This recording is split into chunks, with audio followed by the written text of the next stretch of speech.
প্রেমের নাম হাই উতাস বইছে দক্ষিণা বাতাস।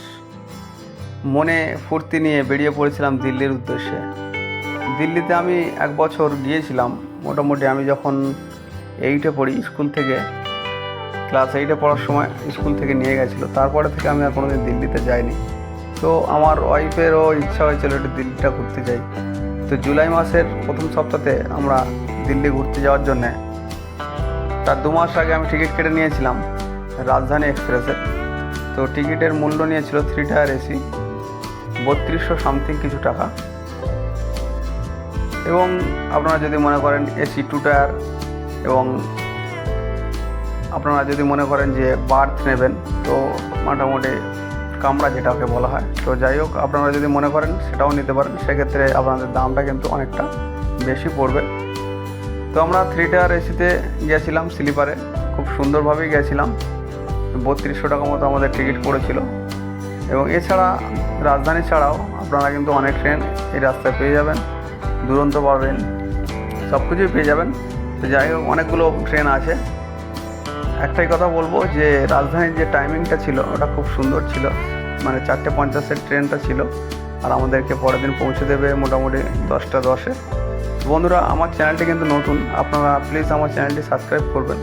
আমি ঠিকঠাক ভিডিও করছি কি না আপনারা যদি কমেন্ট করেন খুব ভালো হয়। আমি তো মানে ভুল থেকে তো মানুষ শেখে, আমার শেখাটাও হয়ে যাবে যদি কোনো ভুল ত্রুটি হয়। আপনারা প্লিজ আমার সাথে থাকবেন, এটাই আশা করছি। তো আমি ট্রেনে ওঠার পরে আমাদেরকে একটি করে জলের বোতল দিয়েছিল, যেটা ট্রেনের তরফ থেকে ফ্রি ছিল। মানে ফ্রি বলতে মানে আমার টাকার যে টাকা আমি টিকিট কেটেছিলাম তার মধ্যেই ছিল। এরপরে যদি আপনারা জল কেনেন সেক্ষেত্রে কিন্তু আপনাদেরকে আলাদা পে করতে হবে। ঠিক যখন 5টা বাজে, এই 6টা বাজে, ঠিক সেই সময় কিন্তু আমাদের ট্রেন তখন দক্ষিণেশ্বর স্টেশন মানে ফেরত ছিলাম। সেই সময় কিন্তু আমাদের সন্ধ্যেবেলা স্ন্যাক্সটা দিয়ে দিয়েছিল। স্ন্যাক্সে ছিল একটি করে স্যান্ডউইচ ছিল, চিড়ে ভাজার একটি প্যাকেট ছিল, এবং সঙ্গে একটি করে সোনপাপড়ি ছিল, আর খাস্তা কচুরি ছিল সঙ্গে। তো যাই হোক বন্ধুরা, দেখতে পাচ্ছেন এখানে ট্রেনের টয়লেট কিন্তু রাজধানীর খুব সুন্দর, মানে পরিষ্কার, খুব পরিষ্কার আর করে রাখা আছে। মানে স্টাফরা আসছে মাঝে মাঝেই এসে কিন্তু মানে আপনাদের কোচটাকেও পরিষ্কার করে যাচ্ছে, এবং বাথরুম পুরো ক্লিয়ার, মানে কোনো রকম আমরা কোনো গন্ধ পাইনি বাথরুমের, খুব পরিষ্কার। এখানে কিন্তু জল আছে, আপনাদের হ্যান্ড শাওয়ারও আছে, মানে এই হ্যান্ড ওয়াশও রাখা আছে। তো যাই হোক ট্রেনের কিন্তু সব কিছুর ব্যবস্থা খুব ভালো ছিল। স্ন্যাক্স দেওয়ার পরে আমাদের ট্রেন যখন ধানবাদ জংশন চলে আসে, ঠিক তার আগে রাত 8টার সময় আমাদের কিন্তু মানে রাত্রের খাবারটা দিয়ে দেওয়া হয়। রাত্রের খাবারে ছিল ভাত ছিল, ডাল ছিল, চিকেন, যারা মানে ননভেজ নেবে তাদের জন্য চিকেন ছিল। তবে একটা কথা বলবো, ট্রেনেতে চিকেনটা আমার ঠিকঠাক লাগলো না, যেহেতু আমি সকলকেই দেখলাম যারা ননভেজ আইটেম অর্ডার করেছে সকলকেই দেখলাম মোটামুটি চিকেনটা নিট পিস দিয়েছে। অনেকে কিন্তু নিট পিস পছন্দ করে না, সেক্ষেত্রে ট্রেনের কিন্তু এটা ভাবা উচিত। যাই হোক ট্রেনে কিন্তু এই খাবার দিয়েছিল। আমরা ধানবাদ পৌঁছে গেছি, তো খাইনি, এবারে খাওয়া দাওয়া শুরু করব। আপনারা আমার সাথে থাকুন, দেখতে পাবেন কি কি খাবার দিয়েছে আপনাদেরকে দেখতেই পাচ্ছেন। চিকেন কিন্তু একদম নিট যে মাংসটা সেইটাই, মানে বোনলেস। সঙ্গে ছিল 2 পিস রুটি, ডাল ছিল এখানে, আর এতে আছে 2টো গোলাপজাম আছে, আর এখানে আলু ভাজা টাইপের, আলু ভাজাও না আলু তরকারিও না, আর এটাতে ছিল রাইস।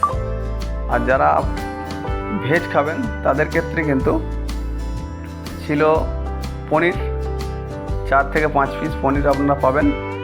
এবং যা আইটেম এখানে দেওয়া হবে সেই আইটেমগুলো কিন্তু একদম ভেজেও আপনারা পাবেন। তবে ট্রেনের খাবার যে আহামরি খুব ভালো সেটা আমি বলবো না, আবার বলবো না যে একেবারে খারাপ। তো যেহেতু আমার দেশের ট্রেন, আমি কখনোই খারাপ বলবো না।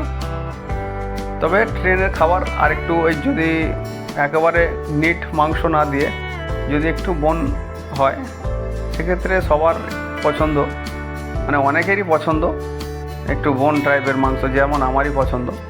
তো সেক্ষেত্রে সবার কিন্তু সমান পছন্দ নয়, তো যেরকম পছন্দ তাই এক্ষেত্রে একটু ট্রেনের ভাবা উচিত কি করা যায়। আর এখানে কিন্তু টমেটো কেচাপ দেওয়া হয়েছিল। তো আমাদের ট্রেন যখন কানপুর পৌঁছায়, এই গয়া জংশনে পৌঁছালো আমাদের ট্রেন এই মুহূর্তে। যাই হোক, গয়া জংশনের পর থেকে আমাদের ট্রেন আবার কানপুরে দাঁড়াবে। তো যাই হোক বন্ধুরা, একটাই কথা বলবো, ট্রেনের খাবার কিন্তু আহামরি নয়, মোটামুটি চলে যাবে, একেবারে খারাপ নয়। আর এই ট্রেনটি কিন্তু সকাল 11টার দিকে, মানে 10:50-এর দিকে আপনাদেরকে নামিয়ে দেবে নিউ দিল্লি প্ল্যাটফর্মে। তো আমি দিল্লিতে গিয়ে একটা জিনিস খুবই ভালো লেগেছে, যে ওখানকার বাসের যে ব্যবস্থা।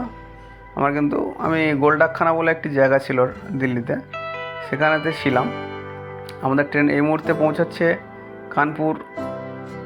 কানপুর সেন্ট্রালে। তো আপনারা দেখতে পাচ্ছেন আমাদের ট্রেন কিন্তু অলরেডি ঢুকে গেছে কানপুর। সবে সকাল হচ্ছে, ওয়েদারটা খুব সুন্দর ওয়েদার আছে। তো কানপুরে ঢোকার পর আমাদের কিন্তু ট্রেন বেশিক্ষণ দাঁড়ায়নি, কিছুক্ষণের মধ্যেই ছেড়ে দিয়েছিল। তো আমরা কানপুর থেকে বেরিয়ে তারপরে মোটামুটি সকালবেলার টিফিনে ছিল, আপনাদেরকে সব কিছুই দেখাবো। সকালবেলার টিফিনে কী কী ছিল আপনারা দেখতে পাবেন। সকালের টিফিন আমাদেরকে কী দিয়েছিল, কী প্রোভাইড করা হয়েছিল ট্রেনের তরফ থেকে।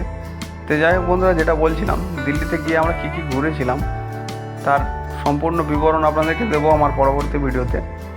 একটাই রিকোয়েস্ট করব, যে আমি কিন্তু সত্যি বলতে ইউটিউব চ্যানেলে নতুন। আপনারা যদি আমার ভুল কিছু হয় বা ভুল কিছু বলে থাকি, একটু মার্জনা করে নেবেন আর আমার সাথে থাকবেন, আমার চ্যানেলটি সাবস্ক্রাইব করবেন, এইটাই আপনাদের কাছে কামনা করি।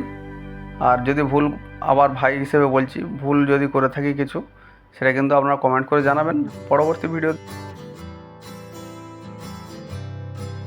সকালে যে ব্রেকফাস্ট আমাদেরকে দিয়েছিল, সেই ব্রেকফাস্টে ছিল একটি আমের জুস ছিল, যেটা ম্যাঙ্গো জুস, এবং ডবল ডিমের অমলেট ছিল।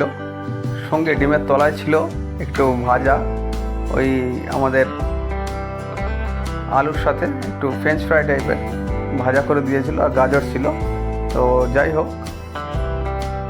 খাবারটা সকালবেলার, আর ব্রাউন ব্রেড ছিল। সকালবেলার টিফিনটা মোটামুটি খারাপ ছিল না, ভালোই ছিল, খেতে ভালোই লেগেছিল। আর রাত্রে লাঞ্চটা একটু, মানে খুব যে ভালো আহামরি তা নয়, কিন্তু মোটামুটি চলে যাবে। ট্রেনের খাবার খুব ভালো বাড়ির মতো আশা করলে তো আর হবে না। যাই হোক বন্ধুরা, আমার ভিডিওটি আপনারা দেখবেন, আমার সাথে থাকবেন। আমরা কিন্তু অলরেডি চলে এসেছি দিল্লিতে। তো দিল্লি ঢুকছি, আপনারা দেখতে পাচ্ছেন। এবং দিল্লি ঢোকার পরে আমরা কিন্তু বাস নিয়েছিলাম। বাসের ভাড়া তো আপনাদেরকে বললাম, যে এইটা কিন্তু খুব ভালো একটা জিনিস আমি দিল্লিতে গিয়ে আমি দেখলাম। যাই হোক বন্ধুরা, আমার সাথে থাকবেন, আমার ভিডিওগুলি দেখবেন, এবং প্লিজ আমার চ্যানেলটি সাবস্ক্রাইব করবেন, আর সাথে থাকা বেল আইকনটি প্রেস করে দেবেন, যাতে আমার ভিডিও নোটিফিকেশান আপনাদের ফোনে চলে আসে। এটাই আশা রাখি। আর আমার পরবর্তী ভিডিও আবার আসবে দিল্লি সিরিজের, তো আপনারা দেখবেন, এটাই কামনা আপনাদের কাছে। আর একটাই কথা বলবো বন্ধুরা, আমি কিন্তু নতুন ইউটিউবে, যদি আমার কোনো ভুল ত্রুটি থাকে অবশ্যই আপনারা বলবেন আমাকে, আমি শুধরে নেওয়ার চেষ্টা করব।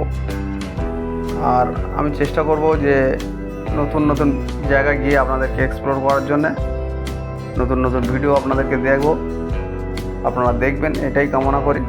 দেখতে পাচ্ছেন এখানকার আমাদের যে কন্ট্রাক্টর, যেটা আমরা বলি, এটা মহিলা কন্ট্রাক্টর ছিল বাসে। তো 5 টাকা টিকিট নিয়েছিল, এবং আমার ওয়াইফের পুরো ফ্রি। আর আমি যে বাড়িতে ছিলাম দেখতে পাচ্ছেন, এটা ডাইনিং প্লেস ছিল এবং খুব সুন্দর ছিল। আমরা একটা রেসিডেন্ট নিয়েছিলাম, তো ওখানে বেডরুম খুব সুন্দর ছিল, আমরা রান্না করে খেয়েছি। এটা টয়লেট দেখতে পাচ্ছেন, টয়লেটটা পুরো চাকাচাঁদ, একদম পুরো পরিষ্কার ঝরিষ্কার।